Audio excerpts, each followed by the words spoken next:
आजकल हर कोई रिकमेंड करता है कि हमें सीरम्स जरूर इंक्लूड करने चाहिए अपने स्किन केयर रूटीन में, लेकिन इतनी तरह के सीरम्स आते हैं कि हम हमेशा कंफ्यूज ही रहते हैं कि कौन सा सीरम हमें यूज़ करना चाहिए।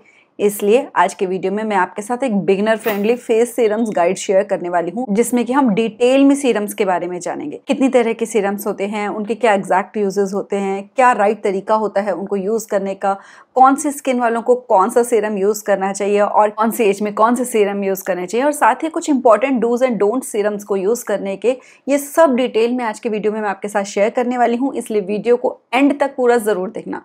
अगर वीडियो शुरू करने से पहले इनकेस आप मेरे चैनल पे आज पहली बार आए हो तो चैनल को सब्सक्राइब करके नोटिफिकेशन बेल पे भी क्लिक जरूर कर देना। मैं हूं डॉक्टर शिखा और मैं इस चैनल पे हमारी ओवरऑल पर्सनालिटी डेवलपमेंट से रिलेटेड वीडियोस ही अपलोड करती हूँ। So without any further delay let's begin. देखो, जितने भी सीरम्स होते हैं टोटल, उनको हम मेनली 4 कैटेगरीज में डिवाइड कर सकते हैं। फर्स्ट है हाइड्रेटिंग सीरम, दूसरे brightening serum, then exfoliating serum and anti aging serum. सबसे पहले हम बात करते हैं हाइड्रेटिंग सीरम की।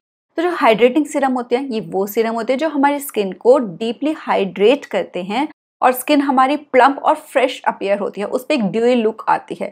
तो जिनकी बहुत ज़्यादा ड्राई स्किन होती है, बहुत ज़्यादा सेंसिटिव स्किन होती है, स्किन उनकी डिहाइड्रेटेड लगती है, उनको यूज करना होता है हाइलुरोनिक एसिड बेस्ड सीरम, जो कि होते हैं हाइड्रेटिंग सीरम। इससे स्किन हमारी जो थर्स्टी स्किन लोगों की लग रही होती है वो नहीं लगती है, स्किन वेल हाइड्रेटेड रहती है, जिसकी वजह से वो डल नहीं लगती है। और उसके ऊपर और जो डिहाइड्रेटेड स्किन रहने की वजह से, ड्राई स्किन की वजह से और इश्यूज आते हैं फ्यूचर में जाके, कि रिंकल्स जल्दी अपीयर होने शुरू हो जाते हैं, ओपन पोर्स होने शुरू हो जाते हैं। वो इश्यूज नहीं आते हैं अगर हम hyaluronic acid based serum use करें। इसको स्टार्ट करने की एज ये है कि जो लोग लेटर टीन्स में हैं, 17 ईयर्स 18 ईयर्स की एज से जा रहे हैं, उनकी स्किन बहुत ज्यादा डिहाइड्रेटेड रहती है, बहुत डल, बहुत सूखी सूखी सी रहती है, तो वो भी हाइलुरोनिक एसिड को अपने स्किन के रिजाइम में इंक्लूड कर सकते हैं, क्योंकि ये बहुत जेंटल होता है स्किन पे और ये हर तरह के स्किन टाइप को सूट करता है, चाहे वो ड्राई हो, चाहे वो ऑयली हो, चाहे वो सेंसिटिव हो। और जो हाइलुरोनिक एसिड होता है, ये पावर बैंक होता है हाइड्रेशन का, मतलब हमारे स्किन पे 1000 गुना वाटर को ये रिटेन करके रख लेता है, जिससे कि स्किन हमारी हाइड्रेटेड लगती है, प्लम्प एंड सॉफ्ट लगती है हमारी स्किन। और हाइलुरोनिक एसिड को यूज करने के लिए हमें क्या करना है कि हमारी स्किन प्रॉपर क्लीन होनी चाहिए, और उसके बाद हमारी स्किन पे हल्का हल्का सा गीला हो, हमारी स्किन पूरी तरीके से सूखी नहीं होनी चाहिए, और उसके ऊपर हमको 2-3 ड्रॉप्स हाइलुरोनिक एसिड के लेके उसको अप्लाई करना होता है। बस उसको हल्का सा पैट करके हमको अपने स्किन पे अप्लाई करना है, उसको रब नहीं करना है हमको सीरम को बिल्कुल भी, बस जेंटली अप्लाई करना है थोड़ी गीली गीली सी स्किन के ऊपर। और उसके बाद हमको उसके ऊपर मॉइस्चराइजर जरूर अप्लाई करना है, ताकि वो जो मॉइस्चर है उसको लॉक कर सके हमारी स्किन में, जिससे कि हमारी स्किन हाइड्रेटेड अपीयर होगी। जिनकी स्किन एक्स्ट्रा ड्राई हो, बहुत ज्यादा ड्राई हो, उनको ऐसे सीरम्स यूज करने हैं जिसमें हाइलुरोनिक एसिड के साथ साथ और भी हाइड्रेटिंग इंग्रेडिएंट्स इंक्लूडेड हो, जैसे कि सेरामाइड्स या फिर ग्लिसरीन। नेक्स्ट होते हैं ब्राइटनिंग सीरम, जो हमारी स्किन को इवन टोन और ब्राइटन अप करने में हेल्प करते हैं, स्किन के ऊपर एक नेचुरल ग्लो आता है। इन सीरम्स में मेनली आते हैं विटामिन सी बेस्ड या फिर niacinamide based serums. Vitamin C एक पावरफुल एंटीऑक्सीडेंट है, जो हमारी स्किन पे जो डार्क स्पॉट्स होते हैं उनको डल करता है, स्किन को ब्राइटन करता है और सन डैमेज से प्रोटेक्ट करता है। तो जिन लोगों की स्किन टोन अनइवन है, या फिर बहुत ज्यादा डार्क स्पॉट्स हैं, पिंपल्स के मार्क्स हैं, या जिनकी स्किन बहुत ज्यादा डल लगती है, उनको विटामिन सी बेस्ड सीरम जरूर यूज करने चाहिए। और सन डैमेज को रिवर्स करना हो तो उसमें भी विटामिन सी सीरम सबसे ज्यादा इफेक्टिव होता है। साथ ही जिन लोगों को हाइपर पिगमेंटेशन की प्रॉब्लम होती है, छाइयों की प्रॉब्लम होती है स्किन पे, वो भी vitamin C based serum use कर सकते हैं, क्योंकि वो उनको डल करके स्किन को इवन करता है और स्किन को ब्राइटन करता है। विटामिन सी बेस्ड सीरम को भी हम अपने लेट टीन्स या फिर अर्ली 20s में शुरू कर सकते हैं एज अ प्रिवेंटिव मेजर अपनी स्किन को, ताकि हमारी स्किन लॉन्ग टाइम तक हेल्दी एंड ग्लोइंग अपीयर हो और यंग रह सके। क्योंकि 20s के बाद ही हमारी स्किन पे जो एजिंग का इम्पैक्ट है वो आना शुरू हो जाता है, तो हम उससे भी उसको प्रिवेंट कर सके, तो इसके लिए हम विटामिन सी सीरम यूज कर सकते हैं। अब बात करते हैं नाइसिनामाइड सीरम्स की। नाइसिनामाइड एक वाटर सोल्यूबल विटामिन B3 होता है, जो हमारे स्किन के बैरियर को स्ट्रॉन्ग करता है, हमारी स्किन को मतलब एक तरीके से स्ट्रेंथन करता है उसके बैरियर को, यानी कि स्किन के डैमेज होने के जो चांसेस होते हैं उनको ये कम कर देता है। साथ ही ये जो हमारे स्किन में ओपन पोर्स की प्रॉब्लम होती है, ओपन पोर्स को भी ये श्रिंक करने में हेल्प करता है। जिनकी स्किन पे बहुत ज्यादा ऑयल प्रोडक्शन होता है वो इसको यूज कर सकते हैं, क्योंकि ये ऑयल प्रोडक्शन को कंट्रोल करता है, कम कर देता है, जिससे कि एक्नेस की प्रॉब्लम भी सॉल्व होती है। और साथ ही जिनकी स्किन पे बहुत ज्यादा रेडनेस रहती हो, इन्फ्लेमेशन रहती हो, स्किन के ऊपर जलन होती रहती है स्किन पे, वो भी नाइसिनामाइड बेस्ड सीरम्स यूज कर सकते हैं, क्योंकि ये स्किन को काम करता है, शांत करता है, कामिंग प्रॉपर्टीज होती है इसमें। और साथ ही हमारी स्किन को ब्राइटन अप भी करता है। तो विटामिन सी सीरम और नाइसिनामाइड ये दोनों ही ब्राइटनिंग का काम करते हैं, लेकिन अब हम चूज कैसे करें कि हम विटामिन सी हमें यूज करना है कि हमें नाइसिनामाइड यूज करना है। तो वो ऐसे कि जिनको हाइपर पिगमेंटेशन है, जिनके डार्क स्पॉट्स हैं, जिनकी स्किन टोन डल है, अनइवन है, उनको यूज करना है विटामिन सी बेस्ड सीरम। और जिनके ओपन पोर्स हैं, बहुत ज्यादा एक्सेस ऑयल प्रोडक्शन होता है, एक्ने प्रोन स्किन है, स्किन पे बहुत ज्यादा रेडनेस रहती है, तो उनको यूज करना है नाइसिनामाइड सीरम। तो अगर आपको स्किन को अपनी ब्राइटन अप करना है, उसके लिए आप सीरम यूज कर रहे हो, तो इन दो कैटेगरीज में से आप चूज कर सकते हो विटामिन सी और नाइसिनामाइड में से अपनी स्किन के रिक्वायरमेंट्स के अकॉर्डिंगली। और हाँ, विटामिन सी सीरम और नाइसिनामाइड हम दोनों एक साथ भी यूज कर सकते हैं, क्योंकि हो सकता है किसी के पिंपल्स भी हों, साथ ही साथ उनके हाइपर पिगमेंटेशन भी हो, डार्क स्पॉट्स भी हो। तो बट उनको यूज करने का तरीका ये है कि जब भी हम विटामिन सी या नाइसिनामाइड यूज करेंगे तो पहले हमको विटामिन सी सीरम अप्लाई करना है, उसको एब्जॉर्ब हो जाने देना है स्किन में, और उसके ऊपर फिर हमको नाइसिनामाइड सीरम यूज करना है, और उसके ऊपर हम अपना मॉइस्चराइजर और सनब्लॉक अप्लाई कर सकते हैं। आप ऐसा भी कर सकते हो कि आप चेक ही कर लो कि कोई ऐसा सीरम आप ले लो जिसमें कि विटामिन सी प्लस नाइसिनामाइड हो। अब बात करते हैं एंटी एजिंग सीरम्स की।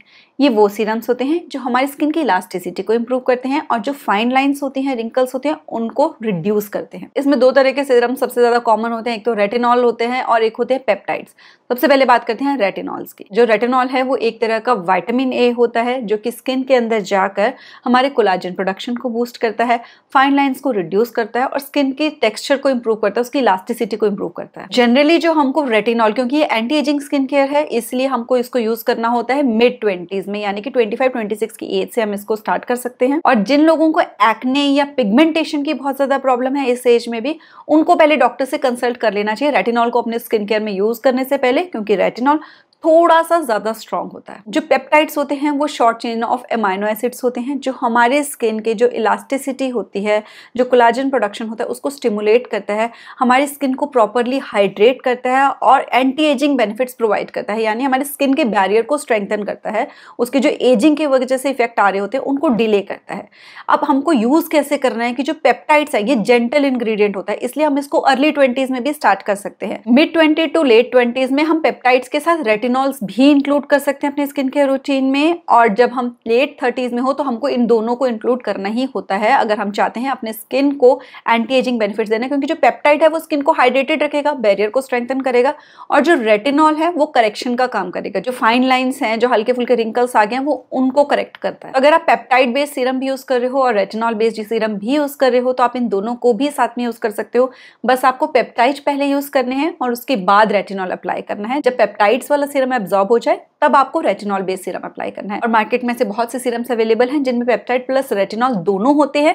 बस आपको ये ध्यान रखना है कि जब आप एंटी एजिंग सीरम यूज कर रहे हो और उसमें रेटिनॉल भी है अगर, तो वो आपको तभी यूज करना है जब आप अपने मिड या लेट 20s में हो, अदरवाइज आपको सिर्फ पेप्टाइड बेस्ड सीरम यूज करना है। अब बात करते हैं एक्सफोलिएटिंग सीरम की। जो एक्सफोलिएटिंग सीरम्स होते हैं ये हमारे स्किन की जो डेड लेयर होती है, जो डेड सेल्स होते हैं, उनको रिमूव करके एक फ्रेश ग्लो देते हैं और पोर्स की टाइटनिंग का काम करते हैं। जो हम फिजिकल स्क्रब यूज करते हैं ना, दाने दाने वाले सा जिससे हम रब करते हैं, वो एक्चुअल में लॉन्ग टर्म में हमारी स्किन को नुकसान देता है। और जो एक्सफोलिएटिंग सीरम होते हैं हमारी स्किन को एक्सफोलिएट करते हैं बिना कोई नुकसान पहुंचाए। इनमें मोस्टली कॉमन होते हैं AHAs and BHAs based serum. AHAs यानी अल्फा हाइड्रोक्सी एसिड, जिनमें की सबसे कॉमन जो आप जानते होंगे वो होंगे ग्लाइकोलिक एसिड या फिर लैक्टिक एसिड। नेक्स्ट होते हैं BHAs यानी कि बीटा हाइड्रोक्सी एसिड, जिनको कि आप सैलिसिलिक एसिड के नाम से भी जानते हो। AHA क्या करते हैं, वो जेंटली एक्सफोलिएट करते हैं हमारी स्किन को, डेड लेयर को इंप्रूव करके स्किन का टेक्सचर इंप्रूव होता है, स्मूदन होती है स्किन, और साथ ही साथ पोर की टाइटनिंग का काम करते हैं।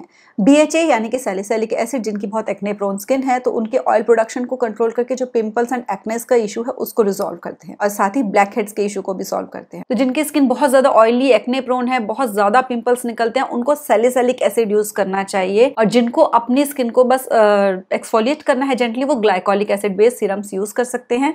बस हमको ये याद रखना है कि जो एक्सफोलिएटिंग सीरम है उनको हमें हफ्ते में 2 या 3 बार से ज्यादा यूज नहीं करना है, ओवर एक्सफोलिएट नहीं करना है हमको। अब बात करते हैं हम कुछ डूज एंड डोंट्स की, यानी कि कुछ ऐसी चीजें जिनको कि हमें अपने ध्यान में रखना है सीरम को यूज करने से पहले, ताकि सीरम को यूज करके जो स्किन को बेनिफिट होना है उसकी जगह हमारी स्किन को नुकसान ना हो जाए। बहुत से लोग सीरम ले आते हैं, उसको यूज करते हैं, राइट तरीका नहीं पता कब यूज करना है, कैसे यूज करना है, मेरी स्किन के अकॉर्डिंगली क्या है, और फिर उससे नुकसान हो जाता है और फिर उनको लगता है जो सीरम्स होते हैं ना वही बेकार होते हैं। तो इसलिए ये जो प्रिकॉशंस हैं, ये कुछ डूज एंड डोंट्स जो है ये जरूर ध्यान में रखने हैं हमें, जिसमें से कि सबसे पहले हमें ये जानना है कि कौन से सीरम है ऐसे हैं जो हमको मॉर्निंग स्किन केयर रूटीन में इंक्लूड करने हैं और कौन से ऐसे जो कि नाइट स्किन केयर रूटीन में इंक्लूड करने हैं। Vitamin C serum, niacinamide serum, hyaluronic acid serum, ये तीनों मॉर्निंग सीरम्स है, यानी कि इनको मॉर्निंग स्किन केयर रूटीन में इंक्लूड करना है। रेटिनॉल, पेप्टाइड्स या फिर जो एक्सफोलिएटिंग सीरम है AHA BHA बेस्ड, वो हमको यूज करने हैं अपनी नाइट स्किन केयर रूटीन में। इनको नाइट स्किन केयर रूटीन में इसलिए इंक्लूड करना है क्योंकि हमारी स्किन को बहुत ज्यादा सेंसिटिव बना देते हैं और अगर ऐसे में हम इसको दिन में यूज करेंगे तो इससे हमारी स्किन जो है वो बहुत ज्यादा डैमेज होने के चांसेस होते हैं। नेक्स्ट, कोई भी सीरम यूज करने से पहले आपको उसका एक पैच टेस्ट जरूर करना है और पैच टेस्ट आप कर सकते हैं या तो आपके यहाँ पर ये वाला जो एरिया होता है यहाँ पर आप सीरम अप्लाई करके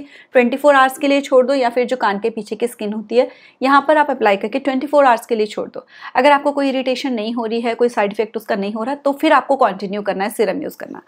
अब जब आप सीरम कोई भी नया यूज करना शुरू करते हो तो पहले आपको अपनी स्किन को ना उसका हैबिचुअल बनाना होता है।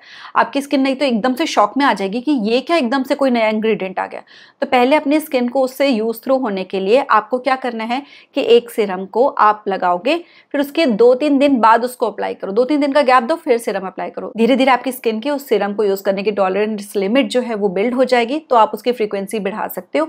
फिर आप 2 दिन में एक बार यूज कर सकते हो और फिर आप उसको रेगुलर भी यूज करना शुरू कर सकते हो। बट 1 महीना आपको यही करना है कि हफ्ते में 2 से 3 बार उस सीरम को यूज करो। ऐसे हमको कंसंट्रेशन का भी ध्यान रखना है कि एकदम से हायर कंसंट्रेशन वाले अगर हम प्रोडक्ट्स यूज कर लेंगे, सीरम्स यूज कर लेंगे, तो वो भी हमारी स्किन जो है उसको एकदम से एक्सेप्ट नहीं करती है, जिसकी वजह से कई बार एक्ने ब्रेकआउट्स होने भी शुरू हो जाते हैं।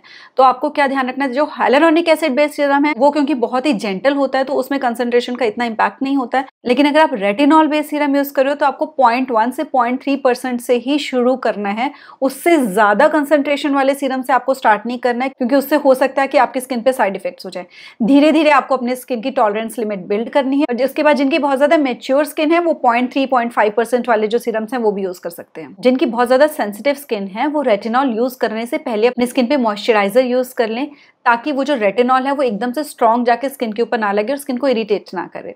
और जिनकी मैच्योर स्किन है, बहुत ज्यादा एज्ड हो चुकी है, स्किन पे फाइन लाइंस हैं, अपीयर हो चुके हैं, रिंकल्स हैं, वो हाइलुरोनिक एसिड या फिर पेप्टाइड्स को कंबाइन करके ही रेटिनॉल यूज करें, जिससे कि उसके ज्यादा बेनिफिट्स मिलें। अच्छा, रेटिनॉल्स को AHA BHA बेस्ड जो एक्सफोलिएटिंग सीरम्स है उनके साथ कंबाइन नहीं करना है। अगर आप किसी रात को एक्सफोलिएशन कर रहे हो, एक्सफोलिएटिंग सीरम अप्लाई करना है, उस दिन आपको कोई भी और सीरम अवॉइड करना है, उस दिन सिर्फ आप एक्सफोलिएशन ही कर लो। साथ ही रेटिनॉल के साथ ही हम विटामिन सी सीरम भी नहीं यूज कर सकते, इसलिए विटामिन सी सीरम को भी रेटिनॉल के साथ नहीं कंबाइन करना है क्योंकि दोनों ही स्ट्रॉन्ग इंग्रेडिएंट्स होते हैं। विटामिन सी सीरम जो होते हैं वो भी थोड़े स्ट्रॉन्ग होते हैं, इसलिए उनको भी जब हमने यूज करना है ना तो कोशिश ये करनी है कि हम ऐसे कंसंट्रेशन वाले विटामिन सी सीरम लें जिसमें 5 to 10% ही कंसंट्रेशन हो। उसको भी हम हफ्ते में 2 या 3 बार पहले अप्लाई करें, अपने स्किन की टॉलरेंस बिल्ड करें और फिर धीरे धीरे हम उसकी फ्रीक्वेंसी को इंक्रीज करेंगे जब हमारी स्किन उसको एक्सेप्ट करना शुरू कर लेगी।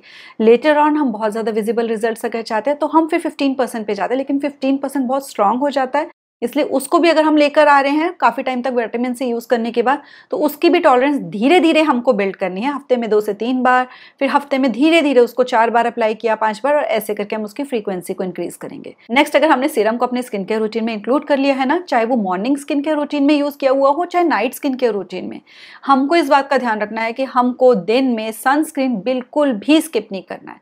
आपने रात को भी अगर रेटिनॉल लगाया था तो, और अगर आप दिन में कोई और सीरम नहीं भी लगा रहे हो तो भी आपको लगाना है। नेक्स्ट, आप बहुत ज्यादा सीरम से एकदम से यूज मत कर लो, पहले कोई एक सीरम यूज करना शुरू करो अपनी मॉर्निंग या नाइट स्किन केयर रूटीन में, और धीरे धीरे अगर आपको लगता है कि आपकी स्किन की रिक्वायरमेंट्स के अकॉर्डिंगली आप 1 या 2 और इंग्रेडिएंट्स मिक्स करना चाहते हो तो आप उसको कर सकते हो। जो सीरम्स होते हैं वो फेस वॉश करने के बाद टोनर अप्लाई अगर आप करते हो तो टोनर अप्लाई करने के बाद अप्लाई करने होते हैं, और उसके बाद हमको अप्लाई करना होता है मॉइस्चराइजर और फिर अप्लाई करना है सनस्क्रीन। अब बात करते हैं अंडर आई एरिया और अपर जो लिड होता है एरिया होता है उसकी, वहां पर सीरम अप्लाई करना है कि नहीं। तो देखो, जो स्ट्रॉन्ग इंग्रेडिएंट्स है ना, जैसे विटामिन सी है, रेटिनॉल है, या फिर AHAs BHAs हैं, इनको नहीं हमने अप्लाई करना इस एरिया में, अदरवाइज वो हमारी स्किन में जाके इरिटेशन करेंगे। जो हाइलुरोनिक एसिड हैं या जो पेप्टाइड्स हैं उनको हम यूज कर सकते हैं इस एरिया में। अब जो लोग रेटिनॉल यूज कर रहे हो या विटामिन सी यूज कर रहे हो तो वो क्या करें, वो स्पेशल जो अंडर आई से रिलेटेड सीरम्स या क्रीम्स होती हैं जो कि जेंटल होती हैं, हमारी आईज पे इतनी हार्श इंपैक्ट नहीं डालती हैं, स्पेशली कंसंट्रेटेड फॉर्मूला होता है अंडर आई एरिया के लिए, डेलिकेट स्किन के लिए आई के, हमें वो यूज करनी चाहिए। अब सीरम्स क्या है कि हम जब लेकर आते हैं क्योंकि वो थोड़े से कॉस्टली होते हैं बाकी प्रोडक्ट से, तो हमें लगता है कि ओवरनाइट मैजिक हो जाएगा, एकदम से हमारी स्किन पे बहुत अच्छे रिजल्ट्स आएंगे। तो हमें ये एक्सपेक्टेशन नहीं रखनी है।